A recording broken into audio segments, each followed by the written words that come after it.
இன்றைக்கி இந்த வீடியோவில் அட்னாக்கில் ஜாப் பர்ஃபார்மர்னா என்ன, ஜாப் பர்ஃபார்மரோட ரோல்ஸ் அண்ட் ரெஸ்பான்சிபிலிட்டிஸ்லாம் என்னென்னவா இருக்கும் அப்படின்றத டீட்டெயிலாக பார்ப்போம்.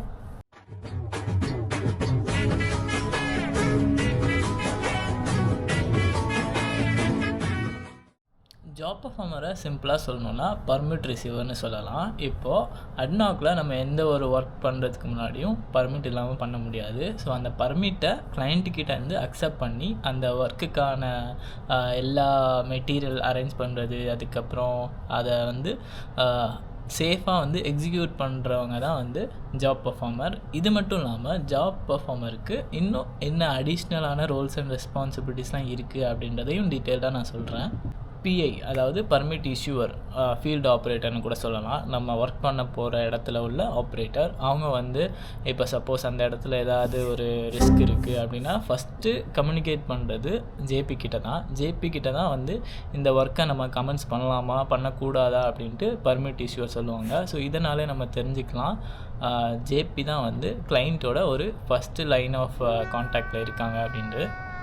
ஸோ இது ஒரு முக்கியமான ரோல்னு நீங்கள் புரிஞ்சுக்கலாம். இன்னொரு முக்கியமான ரோல்ஸ் என்னென்னா டிபிடி என்னென்னா டூல் பாக்ஸ் ஸ்டாக்குன்னு சொல்லுவோம். இது ஜேபியோட ரெஸ்பான்சிபிலிட்டிஸில் ஒரு முக்கியமானது ஒன்றாகும். ஸோ பர்மிட்டை அக்செப்ட் பண்ணும்போதே அவங்களுக்கு தெரிஞ்சிடும். பர்மிட் இஷ்யூவர் சொல்லியிருப்பாங்க, அதுக்கப்புறம் பர்மிட் கண்ட்ரோல்ஸ் இருக்கும். பர்மிட்டில் நம்ம என்னென்ன பண்ணணும் பண்ணக்கூடாதுன்ட்டு பர்மிட்டில் வந்துடும். அதை அவங்க மனசில் எடுத்துப்பாங்க.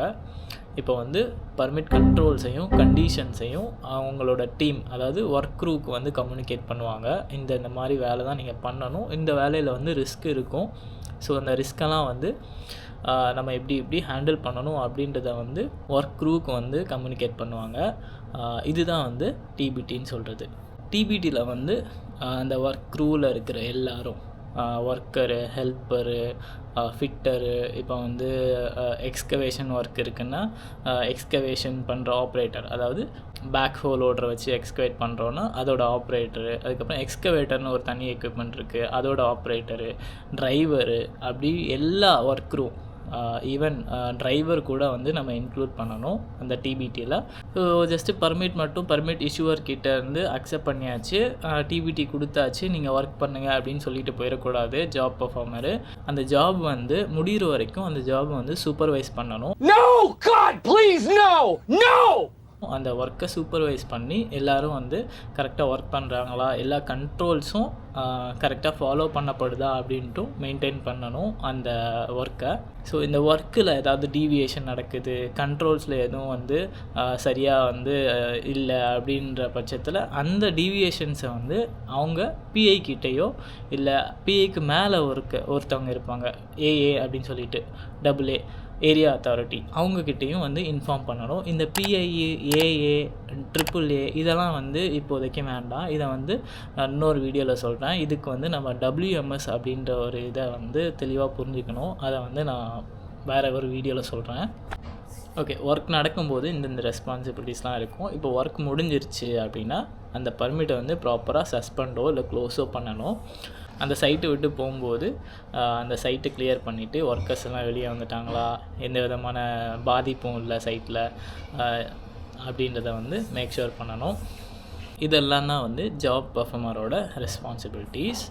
இப்போ ஜாப் பர்ஃபார்மரோட கீ ரெக்குவயர்மெண்ட்ஸ்லாம் என்ன, உங்களுக்கு என்னென்ன மாதிரியான நாலேஜ் எல்லாம் இருக்கணும், ஸ்கில்ஸ் எல்லாம் இருக்கணும் ஜாப் பர்ஃபார்மர் ஆகணும்னா அப்படின்றத பார்ப்போம். ஃபஸ்ட்டு ஜாப் பர்ஃபார்மராக நீங்கள் ஒரு கம்பெனிக்கு போகிறீங்க, ஒரு கான்ட்ராக்டிங் கம்பெனிக்கு போகிறீங்க அப்படின்னா உங்களுக்கு WMS ட்ரைனிங் கொடுப்பாங்க. WMS அட்னாக்கில் ஒரு system, permit to work standard, இதை பற்றி உங்களுக்கு டீட்டெயிலாக ட்ரைனிங் கொடுப்பாங்க. ஸோ அதை உங்கள் கம்பெனியே உங்களுக்கு ப்ரொவைட் பண்ணும் WMS ட்ரைனிங்கை. ஸோ நீங்கள் அதில் பாஸ் ஆகணும். அதில் எக்ஸாம்லாம் இருக்கும். ஸோ இதை பாஸ் ஆனால் தான் உங்களால் ஜாப் பர்ஃபார்மராக உள்ளே நுழைய முடியும். ஸோ இது மட்டும் இல்லாமல் உங்களுக்கு பர்மிட் டு ஒர்க்கை பற்றின ஒரு பேசிக் நாலேஜு, அண்டர்ஸ்டாண்டிங்லாம் இருக்கணும் உங்களுக்கு. ஸோ பர்மிட் எப்படி ஃப்ளோ ஆகுது, எப்படி இஷ்யூ பண்ணுறாங்க அப்படின்றத பற்றி ஒரு பேசிக் அண்டர்ஸ்டாண்டிங் இருக்கணும். அது மட்டும் இல்லாமல் உங்களுக்கு இப்போது நீங்கள் ஒரு சைட்டில் ஒர்க் பண்ணுறீங்கன்னா அந்த சைட்டில் ஏற்படக்கூடிய ஹசார்ட்ஸ் எல்லாம் என்னென்ன மாதிரியான எமர்ஜென்சி சிச்சுவேஷன்லாம் வரும் அப்படின்ற ஒரு அண்டர்ஸ்டாண்டிங் இருக்கணும். ஸோ அதை எப்படி கண்ட்ரோல் பண்ண முடியும், ஜேஎஸ்ஸை எப்படி இம்ப்ளிமெண்ட் பண்ணணும் அப்படின்ற ஒரு பேசிக் அண்டர்ஸ்டாண்டிங்கும் உங்களுக்கு இருக்கணும். ஸோ எக்ஸ்பீரியன்ஸும் இருக்கணும் உங்களுக்கு. அதுவும் வந்து எக்ஸ்பெக்ட் பண்ணுவாங்க ஜாப் பர்ஃபார்மர் நீங்கள் போகிறீங்க அப்படின்னா. ஸோ இதெல்லாம் தான் உங்களுக்கு ஒரு பேசிக் ஸ்கில்ஸாக இருக்கணும் ஜாப் பர்ஃபார்மர் ஆகிறதுக்கு. ஸோ இந்த மாதிரியான ஒரு அண்டர்ஸ்டாண்டிங்லாம் இருந்ததுன்னா உங்களால் வந்து ஜாப் பர்ஃபார்மராக ஆக முடியும். இப்போ ஒரு கொஸ்டின் உங்களுக்கு வந்திருக்கும், ஜாப் பர்ஃபார்மர் வந்து எவ்வளோ சேலரி வாங்குறாங்க அப்படின்ட்டு, எவ்வளோ கிடைக்கும் மேக்ஸிமம் அப்படின்ட்டு. ஸோ இப்போ நீங்கள் ஒரு கான்ட்ராக்டிங் கம்பெனிக்குள்ளே ஜாப் பர்ஃபார்மராக போகிறீங்க, அட்னாக் ப்ராஜெக்ட்ஸில் ஒர்க் பண்ண போகிறீங்க அப்படின்னா உங்களுக்கு ஆவரேஜாக ஒரு 1800 to 3000 dirhams வரைக்கும் கிடைக்கலாம். அதுவே நீங்கள் முன்னாடியே அட்னாக் ப்ராஜெக்ட்ஸில் நிறைய ப்ராஜெக்ட்ஸில் ஜேபியாக ஒர்க் பண்ணியிருக்கீங்க, ஹேண்டில் பண்ணியிருக்கீங்க ப்ராஜெக்ட்ஸ் அப்படின்ற பட்சத்தில் உங்களுக்கு ஒரு 5000 6000லாம் கூட கிடைக்க வாய்ப்பு இருக்குது. ஸோ என்னோடய எக்ஸ்பீரியன்ஸில் நான் சொல்கிறேன்.